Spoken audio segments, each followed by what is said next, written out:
your host of the inner sanctum, inviting you in through the squeaking door. Come on in. Have your picture taken with the corpse. You'll look good next to him. Poor fellow was a photographer. Passed on last winter while taking a picture. Yes, died of overexposure. Awful, isn't it? Enough to make your camera shutter. Well, let's gather around the coffin now for a nice, happy picture. Watch the body. Watch the body. Oh, dear.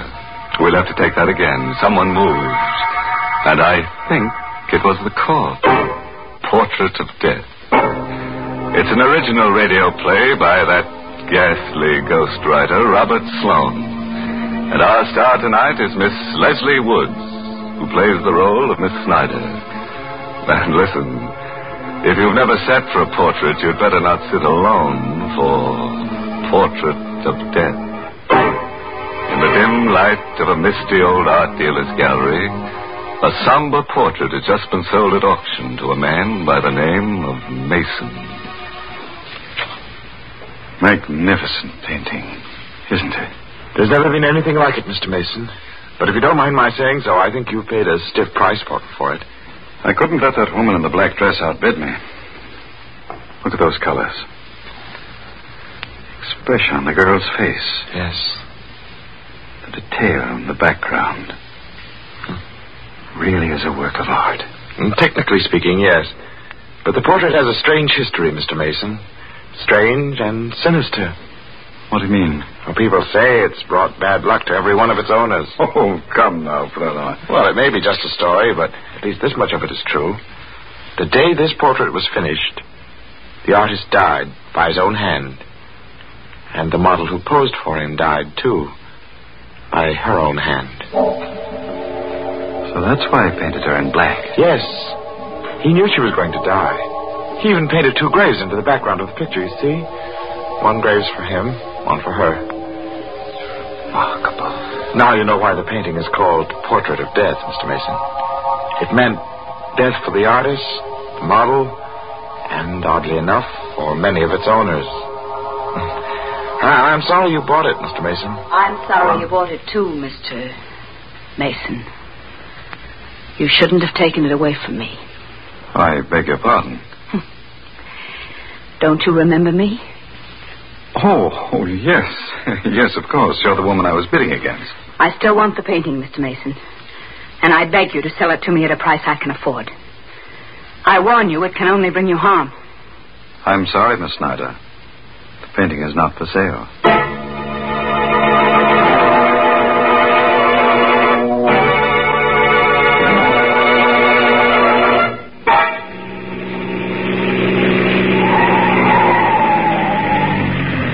Really, Mr. Flournoy, you didn't have to drive me all the way home with this painting.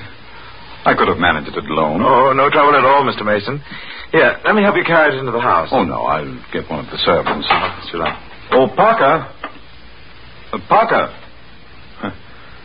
I'm afraid I'll have to go in. Will you wait for me? Oh, certainly. Oh, Parker. Mr. Mason? Yes, Parker. Tell Mrs. Mason to come down, will you? I've got a surprise for her. Mr. Mason, I think you'd better come in. Why, what's the matter? I have some very bad news for you, sir. Terrible news. Mrs. Mason is dead. What? It was her heart, sir. She died this afternoon while you were at the art gallery. No. I can't believe it. I tried to reach you, but you'd already left, sir. Dr. Simpson said... Excuse me, sir. Hello? Mr. Mason's residence? Is Mr. Mason there, please? This is Miss Snyder calling. Just a moment, please. It's for you, sir. Oh. Thank you. Hello? Mr. Mason, I still want that painting. What? Don't you think you'd better sell it to me? It can only bring you harm. I'll think it over. Don't wait too long, Mr. Mason. I warn you. Don't wait too long.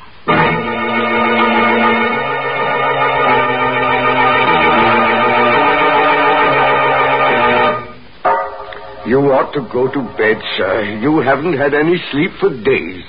I'm all right, Parker. But it can't do any good to sit in this room and stare at that painting. Parker,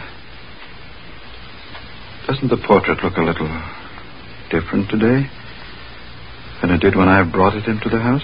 I don't think so, sir. The expression on the girl's face is a little deeper. A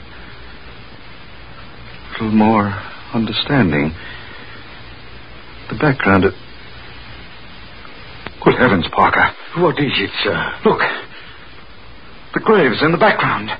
Weren't they there, sir? When I bought it, Parker, there were 2. Now there are 3.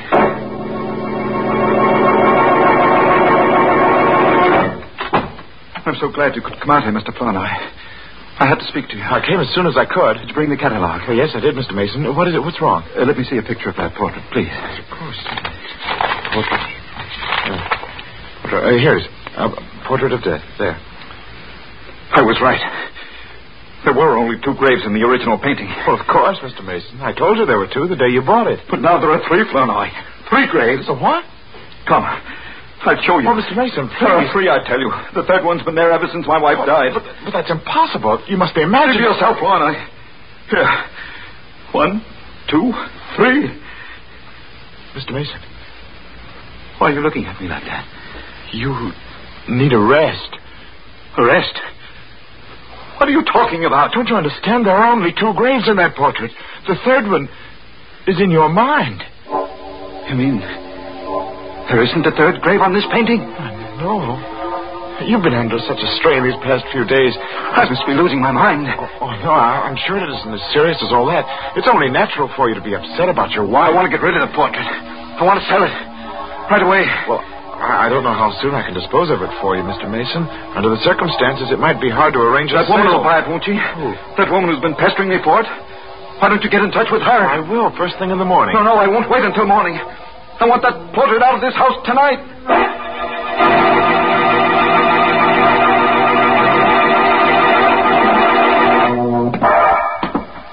Parker. Where are you going with that painting? Why, I was taking it to the garage, sir. What for? You said you didn't want it in the house tonight. I thought I might return it to the dealer. Mr. Flournoy hasn't called back yet? No, sir. Well, I'll take it to him myself. Is the car ready? Yes, sir, but I hardly think you ought to go alone, Mr. Mason. You're in no condition. I brought that portrait into this house, and I'll take it back. Alone.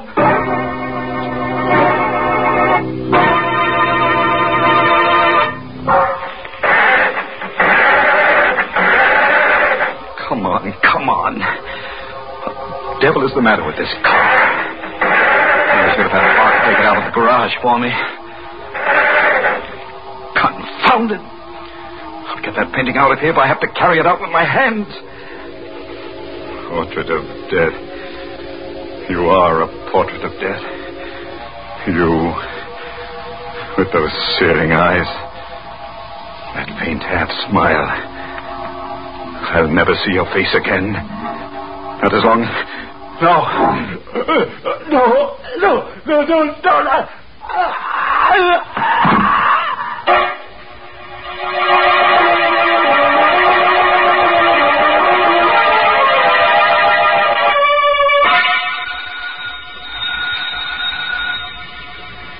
This is a strange time of night to go calling for a painting, Mr. Flournoy. Mr. Mason told me to get in touch with you right away, Miss Snyder.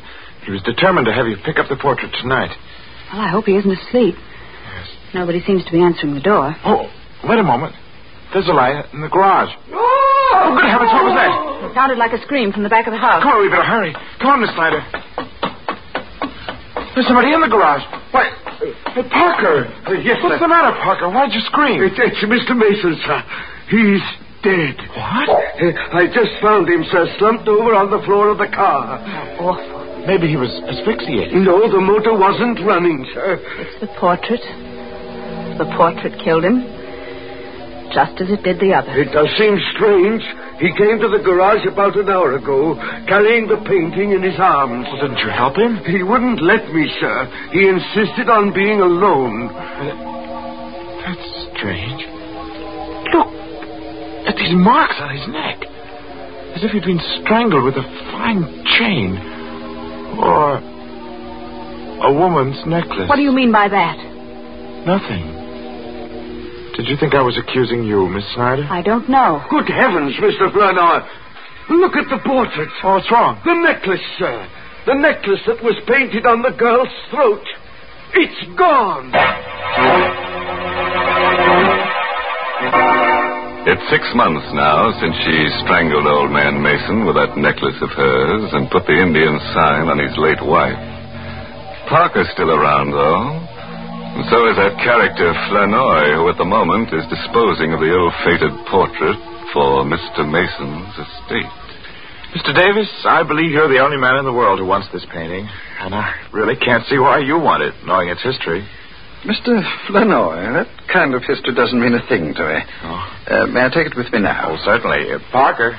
Yes, sir. Would you be good enough to help Mr. Davis with the painting? If you don't mind, sir, I'd rather not touch it. I haven't seen it since Mr. Mason died, and I don't care to see it now, sir. All right, Parker. I'll help you, Mr. Davis. Thank you very much. It's a very heavy frame, you know. It's really too heavy.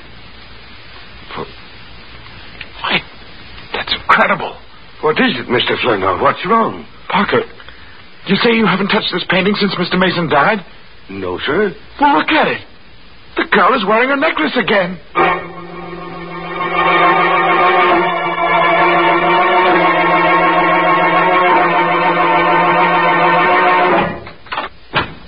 Miss Snyder, how do you do? We haven't seen you here at the gallery for some time. What's the meaning of this, Mr. Flournoy? Beg your pardon? Why did you let that painting go without telling me it was for sale? Well, I tried to tell you, Miss Snyder. I called you home several times to let you know about the auction.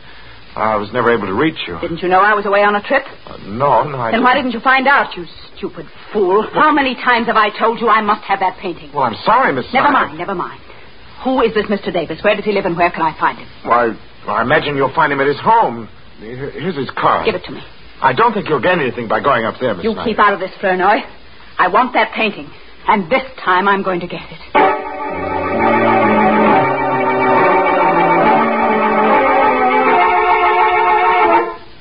I'm very sorry, Miss Snyder, but nothing you can say will persuade me to part with the painting. Mr. Davis, your stubbornness may cost you your life, you know. I'm afraid I'll have to risk it. I'm very anxious to find out exactly how he died. And if he was murdered, I'm going to see that the killer is brought to justice. The killer is the painting, Mr. Davis. And you will find that out very soon, just as the others did. Are you threatening me? I am giving you one more chance to live. One more chance to sell me the portrait at the price you paid for it. If I refuse? If you don't sell it to me now, Mr. Davis, I will buy it after your death. Forgive me for not showing you to the door, Miss Snyder, but I hardly think... Never mind, I'll go myself. No, you don't have to. Parker. Yes, sir? Parker, what are you doing here? Oh, didn't you know, Miss Snyder? I'm Mr. Davis's new butler.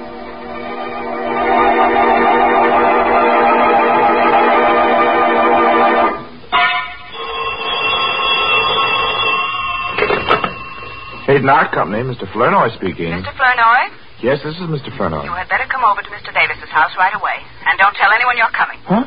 Who's this? It's important, Mr. Flournoy. Don't ask a lot of questions. Just come over. Who is this? Don't you know? It's the girl in the portrait. What? You...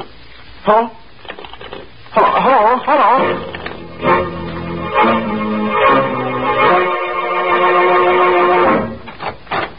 Come in, Mr. Flournoy.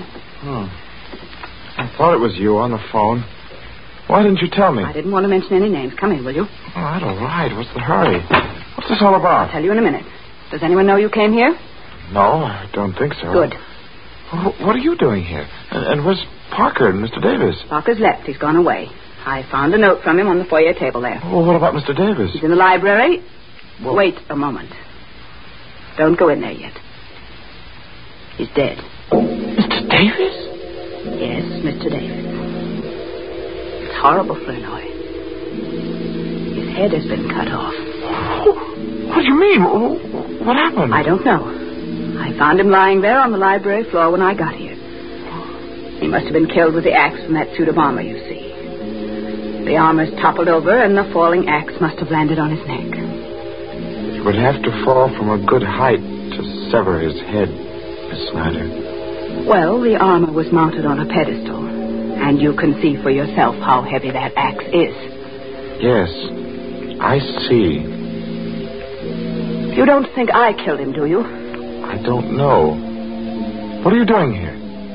I received a strange phone call telling me to meet Mr. Davis. When I got here, the door was open and everything was just as you see it. Have you called the police? No, not yet. Why not? I wanted to speak to you first. You wanted to speak to me with a murdered man lying there on the floor? It wasn't murdered. It was an accident. The portrait killed him. I'll let the police decide that. Now, wait a minute, Mr. Flournoy. You are not going to phone the police until you've heard what I have to say. Go on, say it. I called you because I wanted you to help me. I want that portrait before it's passed on to Mr. Davis's heirs. What do you mean? I may never be able to buy it if it becomes part of his estate. But if you tear up his check and take mine, it doesn't have to become part of his estate. It will be mine, once and for all.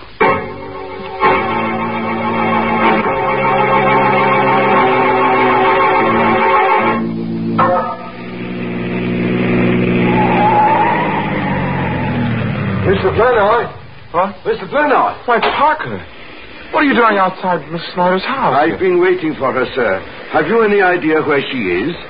Why do you want to know? She left a photograph at Mr. Davis's house last night, and I've come to return it. Well, I'll take it to her, Parker. If you don't mind, sir, I'll return it myself. Is it that important? The photograph is a picture of the woman in the portrait.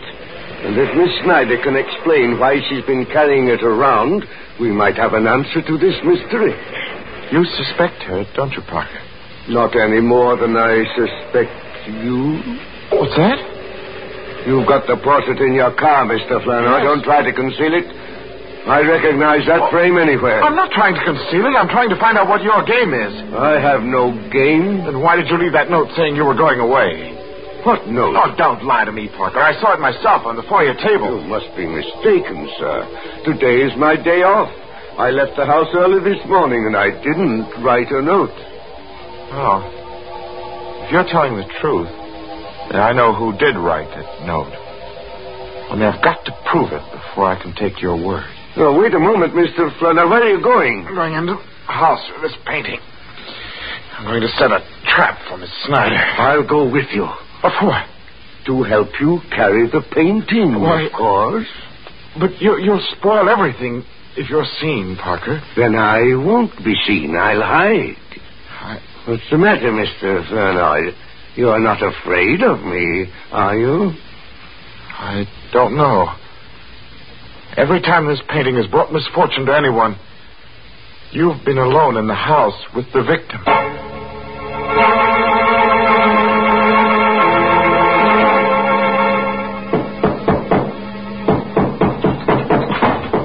Is that you, Miss Snyder? Yes, where are you, Mr. Flournoy? I'm in your living room, hanging up the painting. I didn't ask you to do that. Take it down. Why? Take it down, I say. I don't want it in my living room. I don't want it in this house. Well, I don't understand. Then why did you buy it? Mr. Flournoy, I have been after that portrait for years. And now that I've got it, I'm going to destroy it. You're going to do what? There is a curse on that painting. There really is. You see, I know. Because I'm related to the girl who posed for it. Well, you never told me that. I never saw any reason to. That girl was a sister of my grandmother. And ever since her death, my family has been haunted by that portrait. But now we'll be haunted no longer. But you can't destroy a work of art like this. It isn't fair to people who admire it. It isn't fair. Nobody wants it, Mr. Flournoy. Nobody but me. Oh, but you're mistaken. There is somebody who wants it. Wants it very much. Parker? Oh, no. Oh, Parker's dead. Dead? How do you know? I know. Because I killed him. Right here in the living room. I'm awfully sorry I didn't have time to dispose of the body, but I'll take care of him before I go. Oh, no, Mr. Flournoy. You didn't kill him. You couldn't. I had to. You see, he discovered the painting and the cars I drove up. He would have ruined all our plans. Plans? Yes. Plans? Do you think I'd go through with any plans knowing what I know now? Well, I'm going through with mine, Miss Snyder, and I dare say I won't be suspected. What are you talking about? Nobody knows you stole this painting from Mr. Davis. Nobody knows but you and Parker. And I can trust Parker to keep the secret. You stay where you are. Don't be afraid. I've become an expert at the art of murder. It is an art, you know, just as delicate as retouching old portraits, which happens to be a specialty of mine. You killed Davis and Mason and Mrs. Mason. Oh, no, not Mrs. Mason, no. Her death was only a coincidence, but it did give me the idea for the others. You see, I needed a series of deaths to completely destroy the value of that portrait. The legend was already there. All I had to do was help it along. Why? Well, I wanted the painting, Miss Snyder. I wanted it more than anything else in the world. An art dealer's clerk could hardly afford to pay for it. You're insane. Well, we're all a little bit insane, aren't we? Don't you come near me. Don't. Shut up, you... Don't. Shut up. Yeah. The knife is coming. Sure. But if you struggle, don't. You make me miss my mark. You crazy devil. Be still. No. Portrait fell on the wall. Frame grew knife into. Now we'll be haunted no longer.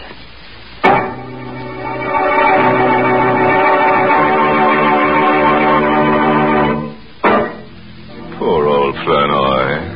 Framed by a portrait. Still, it's better than being boiled in oils. But Davis is a guy who really had an interesting death. Yes, that armored axe did a smooth job. And the police might have thought it was purely accidental. That terrible picture. It was always changing around. I guess it wasn't what they call a still life. In fact, I'm surprised there's still life left in any of the people in the story. Well, drown me in a cup of Lipton tea if Mary didn't make a joke. So I did.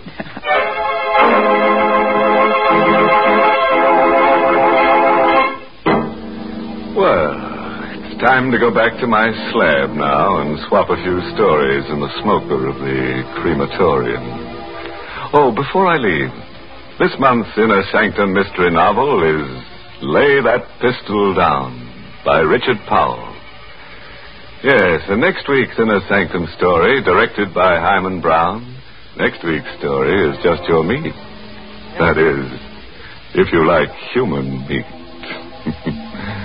It's about a man who's been dead for 6 years. So, of course, his wife doesn't recognize him when he comes home. In fact, nobody recognizes him. So he goes around killing people to refresh their memories. I guess he figures that if they can't remember him, they might just as well remember nothing. Now it's really time to close the squeaking door, so good night. Pleasant dreams.